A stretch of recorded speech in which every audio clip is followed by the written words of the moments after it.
사실은 이혜정 교수님 토론을 하게 돼서 가장 좀 영광스럽고요. 제가 대학원 때 재밌게 많이 읽었었던 글들이 이혜정 교수님 거여서 뭐 새삼스럽습니다. 같이 옆에 앉아 있는 것만으로 새삼스럽고 아울러서 이 돌반에서 이렇게 또 자리를 마련해 주셔가지고 또 감사하다는 말씀 드리고요. 또 이혜정 교수님이 자장을 하는 자리에 또 앉은 만큼 세월이 무상하다. 네. 참 여러 가지 생각이 드는 자리이기도 합니다. 그래서 한마디로 정리하자면 다시 한번 또 영광스럽다는 말로 다시 돌아가는 것 같습니다.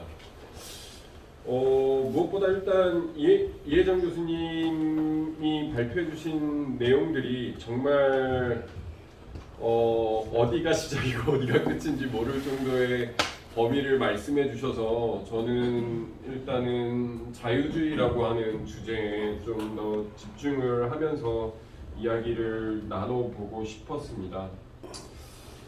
일단은 시작부터가 굉장히 존재론적인 질문인데요. 어떻게 볼 것인가 하는 그 자체에서 풍기는 내용이 사실은 이 전체의 내용을 대변하고 있지 않나라는 생각을 해보았습니다. 로버트 콕스를 인용해 주신 부분도 마찬가지지만 이 어떻게 볼 것인가는 프랑스 철학자 알티세르가 이야기하는 모논종이를 통해서 세계를 바라본다라고 하는 내용과도 일맥상통한다고 생각합니다. 그러니까 비어있는 부분을 우리가 찾아내는데 그 비어있는 내용을 어떻게 해석해내느냐, 그것은 사실 내재적 접근에서부터 시작될 수밖에 없습니다. 그러니까 아직도 기억이 나는데요. 박사 논문을 쓰러 영국에 갔는데 영국에서도 마찬가지로 이 두 가지 전통이 동시에 존재를 합니다. 미국의 사회과학적인 전통이 있고요. 또 한편으로는 대륙 철학의 전통을 또 하나 가지고 있습니다. 그랬었을 때 제가 가지고 간 처음 프로포저를 그 교수님께서 받아주셨지만 결국에는 저는 그거와 전혀 상관없는 내용으로 박사 논문을 쓰게 됩니다. 그 이유 중에 하나가 사실 제 안에 내재적 접근이 부재하다는 내용이었죠. 10년이 지나고 20년이 지나고 50년이 지나도 읽혀야 되는 논문을 써야 된다. 그게 바로 이제 박사 논문이 되어야 된다라는 이야기를 했었습니다. 그런 의미에서 사실은 이혜정 교수님의 이 시작의 질문은 그 자체로 유의미했었던 것 같습니다. 그리고 나서야 비로소 이제 바이든의 가치 외교에 대한 고민이 시작될 수 있을 것 같습니다. 늘 이혜영 교수님이 요즘에 밖에서 하시는 이야기죠. 규칙 기반 질서가 도대체 무엇이냐라고 하는 질문입니다.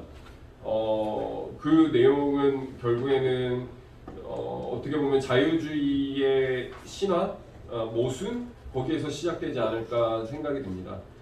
정확한 부분을 사실 짚어주신 게 있는데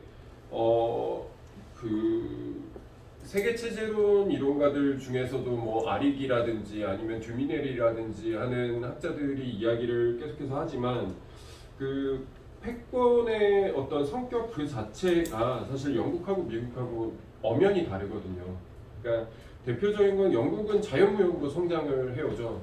근데 이 자유무역으로 성장해오는 것이 사실 굉장히 재밌는 역사들이 드러나는데 예컨대 엘리자베스 여왕이 이제 추진했었던 조세법에서도 드러나죠. 그러니까 열심히 해적을 키웁니다. 열심히 해적을 키워서 자유무역을 실현하는 거죠. 그러니까 자유무역 뒤에 있는 어떤 폭력성이 그대로 나타나는 거죠. 근데 미국은 어쨌든 1차 세계대전이 끝나고 자신에게 돌아올 수 있었던 어떤 국제 질서의 재편의 모멘텀을 어떻게 보면 윌슨의 평화 14개조로 압축해서 보여줍니다. 즉 본인이 이야기한 이상주의라고 이야기를 하게 되는데요. 어떤 자유주의적 환상을 심어주는 거죠. 그게 대표적인 것으로 이제 탈식민에 대한 정의와 동시에 이제 주권의 자기화로 드러납니다. 그러니까 아까 전에 이혜정 교수님께서도 굉장히 흥미롭게 말씀해 주셨지만 예컨대 그 문명과 비문명, 야만과의 전쟁이죠. 이거는 어디에도 적용되냐면 사실 일본과 한국과의 관계에서도 적용이 되었습니다. 그러니까 그게 여전히 이어져서 사실은 수출 규제 당시에 우리에게 그 국제법을 어긴 국가, 즉 비문명적인 국가의 프레임이 씌워지는 거죠. 여전히 이것은 작동을 하고 있습니다. 이러한 관점은. 근데 여기에서 사실 드러나게 되는 게 또한 미국의 모순된 제국의 모습인 거죠. 그러니까 자유주의라고 하는 것을 미국적 자유주의라는 표현을 쓰거든요. 그러니까 사실 자유주의는 굉장히 로맨틱하거든요. 그러니까 모두의 자유를 인정하고 모두의 자유를 보장하는 그 안에서는 그러니까 영어로 해도 명확하게 다르죠. 정치적 자유주의라고 하는 것은 리버럴이지만 경제적 자유는 리버럴리스트죠. 그러니까 이 리버럴하면 대부분 이제 진보적이다라고 하는 개념을 갖지만 프로그레시브하다라고 이야기를 하지만 유럽 애들한테 얘기하면 개똥 같은 소리다라고 이야기를 하거든요. 실제로 제가 그 숙대에서 강의를 하는데 그러니까 반은 프랑스인 친구고 반은 북미 출신입니다. 그러면 리버럴을 제기했을 때 굉장히 다른 반응이 나타납니다. 그런 것처럼 사실 이 자유주의라고 하는 것은 권력에 의해서 해석되어져 온 어떤 하나의 그 미스죠. 그러니까 신화가 됩니다. 여기에서 나타나는 이 신화가 여전히 지속되고 있느냐, 사실 그 바닥이 드러나고 있는 게 저는 명확하게 나타나고 있다라고 생각하고 교수님께서 2014년 오바마의 연설을 말씀을 하셨는데 저는 조금 더 앞당겨서 2008년도 사실 금융위기, 글로벌 금융위기를 전후해서 나타나는 거라고 좀 생각을 합니다. 그 미국의 사실상의 파산 선언이라고 할 수 있었던 이제 글로벌 금융위기, 그리고 그 전에 돌아가서 브레튼 우드 체제의 이제 해체 선언, 여기에서 그것의 종말이 결국에는 2008년도 금융위기가 되는 거거든요. 그거를 결국에는 해결을 못해서 지금 현재 바이든이 나타난 거죠. 근데 바이든은 거의 해리성 장애를 겪고 있는 거나 다름이 없습니다. 그러니까 본인들이 그동안 주장해왔었던 권력의 정당성이라고 하는 자유주의적 이념과 계속해서 배치가 되거든요. 그러니까 이게 그동안 통용될 수 있었던 것은 뭐 교수님께서도 말씀하셨다시피 공공재의 어떤 그 공급이었었거든요. 근데 사실 이게 브레튼 우드 체제에서 균열을 보였고 2008년 글로벌 금융위기에서 한계를 보여줬고 그것을 탈출하는 과정에서 각자 도생을 보여준 거죠. 그리고 이제 2020년에 이르러서 결국에는 완전한 각자 도생을 선포하게 됩니다. 비록 블록을 의미하거든요. 그러니까 일종의 그 1차 세계대전이 끝나고 달러 블록화와 파운드 블록화, 프랑의 블록화로 이어지는 어떤 그 국제 질서에서 새롭게 살아남고자 하는 제국들의 마지막 발악이 있었던 것처럼 미국도 마찬가지로 지금 블록을 만들어서 자신 패권적인 기능을 만들어내고 있는 것도 사실입니다. 근데 그게 사실 작동을 안 하고 있는 거죠. 그 가장 대표적인 이유는 사실 과거에는 공공재를 통해서 어떤 절대적 이익선을 만들어줬는데 지금은 동맹을 사실상 착취하는 구조가 나타나고 있는 거죠. 그 바닥을 보여준 게 얼마 전에 드러난 이제 감청인 거죠. 이미 하고 있는 줄 알았지만 이렇게 노골적으로 하는데 정부는 되게 당당하죠. 네. 가짜 뉴스다 하는 공감을 이제 국무부와 함께 이야기를 하게 되죠. 뭐 이번 기회에 사실 주로 통합될 수 있을까 하는 생각도 하는데요. 근데 교수님 발표 들어보니까 불가능할 것 같네요. 네. 100인이 모자랍니다. 네. 네, 그런 상황까지 와버렸습니다. 그러면서 사실 미국이 상상하고 있는 것이 바로 대서양과 인태 전략의 연결이라고 보여집니다. 이 부분이 사실은 선생님께서 보여주는 가장 가장 큰 통찰력으로 저는 느껴지는데요. 사실 대서양이라고 하는 것이 미국이 태평양이라고 하는 것이 결국에는 하나의 미국이 아시아로 넘어오는 하나의 중요한 길이었었고, 그것을 통해서 미국의 자유주의의 신화는 시작되는 거거든요. 그러니까 어떤 평화의 공간이었었고, 동시에 에이펙이라고 대변되는 하나의 자유주의의 실현 가능성을 그대로 응집해서 보여주는 하나의 역사적 공간이기도 했습니다. 그 지역 그 자체가. 하지만 이게 이제 인태 전략으로 넘어가죠. 이 인태 전략이라고 하는 것은 사실 오바마 때부터 이제 이어져 온 거였었고요. 그 피벗 투 에이시아가 이제 가장 대표적인 것이었죠. 그때부터 사실 변화하는 세계 질서에 한국이 어떻게 대응해야 되는가 하는 과제가 주어졌었던 거죠. 근데 사실 아무것도 못했습니다. 아무것도 못했고, 미국은 이 과정을 조금 과거에 이제 독일과 일본을 길들였던 형식으로 중국과의 어떤 타협을 보려고 했었고, 그게 전략적 경제 대화였었던 거죠. 근데 그것이 실패하고 트럼프가 나타나고 바이든까지 오면서 사실상 민주당과 공화당의 차이가 없어지는 형국으로까지 이어진 것으로 봅니다. 지금 뭐냐면 태평양과 인태가 합쳐진다는 것은 결국에는 지정학의 시대가 다시 돌아온다는 거거든요. 그러니까 자유주의 실패를 의미해요. 그러니까 선생님께서 여기에서 동아시아의 어떤 지정학의 시작을 보여주셨지만 이것이 연결된다는 거거든요. 태평양과. 이것은 철저하게 미국이 과거 냉전 시작 이전의 상태로 돌아간다는 것을 의미하는 거고, 그 돌아가는 어떤 정당성으로서 자유주의를 다시 끌고 왔는데 이게 과거와 같지 않은 거죠.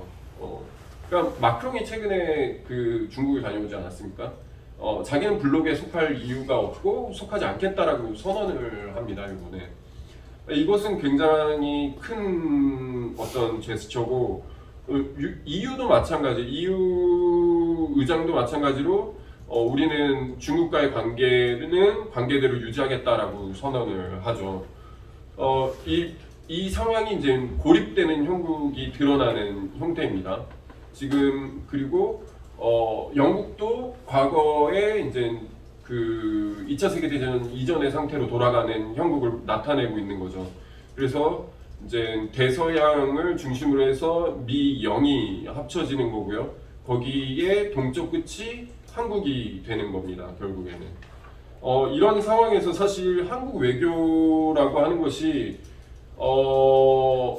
굉장히 불안정한 토대에 있지 않는가라는 생각이 좀 듭니다. 그러니까 아시아 태평양에서 인도 태평양으로서의 공간의 이동과 그것의 결합이라고 하는 것은 한반도의 고리 그 자체가 굉장히 취약한 지점에 존재한다는 것을 보여주는 거거든요. 그러니까 차라리 우크라이나나 대만 같은 경우에는 사실 그 지반 자체가 생각보다 탄탄합니다. 그러니까 문명 세력권 간의 갈등이 존재하는 거거든요. 그러니까 신냉전 진영의 갈등이라고 볼 수 있겠지만 사실 한반도 같은 경우에는 이 동맹의 고리예요. 근데 게다가 교수님께서 말씀하셨다시피 그 고리가 사실은 미국과 일본의 동맹에 종속된 형태의 고리라는 점에서 사실상 상대적 자율성이 존재하지 않는다는 거죠. 그러니까 이 한국의 그 지대라고 하는 것은 생각보다 훨씬 더 불안한 지대 위에 놓여지게 됐고 그것이 본격화되기 시작하는 거죠. 정말 나라를 갖다 바칠까 하는 의문. 네. 그러니까 뭐 저는 이렇게 이혜정 교수님처럼 호탕하게 말씀을 못 올리겠습니다. 네. 뭐 저는 모든 정부의 성공을 기원하는 바고요. 아까 전에 이제 그 윤석열 대통령 옆에 살짝 보이는 강아지와 대통령이 찍은 사진이 옆에 살짝 보였는데요. 그 사진을 보면서도 성공을 기원하게 되는 공식 석상에서의 저의 어떤 그 위치가 참 안타깝다. 뭐 성공을 정말 기원합니다. 이 성공 안에는 어떤 그렇죠. 네, 성공을 정말 기원하게 되는데 이 불안한 상태에서 사실상 지금 현재 그 한국 정부가 보여주는 외교 전략의 투명성, 네, 너무나도 이렇게 크리스탈처럼 투명한 어떤 외교 전략에서의 한계가 사실 좀 우려스럽다라고 하는 거고요. 그런 점에서 사실 그 조금 더 구체적인 그 이혜정 교수님의 어떤 대안, 그러면 지금 여기 우리가 주어진 환경 내에서 우리가 할 수 있는 것은 무엇인가? 사실 이제 한미 관계에 대한 이야기들이 사실 핵심인데 어떻게 보면 그러니까 한미 동맹을 제외해놓고선 사실 상상할 수 있는 한국의 외교는 있을까 하는 의문이 사실은 기본적으로 들고요. 그렇다라고 한다면 우리가 한미 동맹을 인정하고 그 다음을 전략적인 공간을 생각을 해야 되는 것인지 아니면 그 밖의 공간을 생각해야 되는 것인지. 그러니까 저는 기본적으로 냉전 체제도 사실 제3지대가 존재했다라고 믿거든요. 뭐 예컨대 뭐 사회주의권과 자유주의권이 존재를 했지만 동시에 그 반동회의가 존재했거든요. 그러니까 비동맹 체제가 존재를 했었죠. 어쨌든 실패했지만 그 비동맹 체제에 함께 있었던 일본도 존재했습니다. 일본도 비동맹 체제 안에 있었었고요. 뭐 나중에 나오기는 하지만요. 그러니까 뭐 이러한 것처럼 또다시 제3의 어떤 지대를 만들 수 있는 여지가 있는 것인지 아니면 지금 현재 상태에서 최선은 한미동맹인지 뭐 이런 부분들에 대해서 이제 좀 궁금한 어떻게 생각하시는지 좀 궁금하기도 하고요. 그렇다라고 한다면 이제 또다시 그 다음 두 번째로 좀 궁금한 부분은 이제 미국적 자유주의 질서의 미래인 거죠. 이게 언제까지 유지될 수 있는 것인지 사실 그 얘기를 그러니까 미국이 과거에 했었던 그 얘기를 사실 중국이 지금 얘기를 하고 있잖아요. 그런 상황이라면 그러면 요 내용이 그대로 중국에 의해서 다시 재반복되는지 그러니까 이 자유주의 질서의 그 미국적 자유주의 질서의 어떤 컨트라딕션이죠. 자기 모순을 가지고 있는 부분인데 그것을 중국이 온전히 가지고 갈 수 있을지 그리고 미국은 그것을 그냥 놔둘 수 있을지. 근데 지금으로서는 사실 중국이 자유무역을 주장하고 있고 미국이 사실은 그 보호무역주의를 사실상 더 노골적으로 과거에 그랬었던 것처럼 과거에는 좀 덜 그랬지만 지금 더 노골적으로 이야기하고 있는 상황인데 이게 앞으로 어떻게 변화할지에 대해서 좀 질문을 드리고 싶습니다. 본의 아니게 5분 정도 길어졌습니다.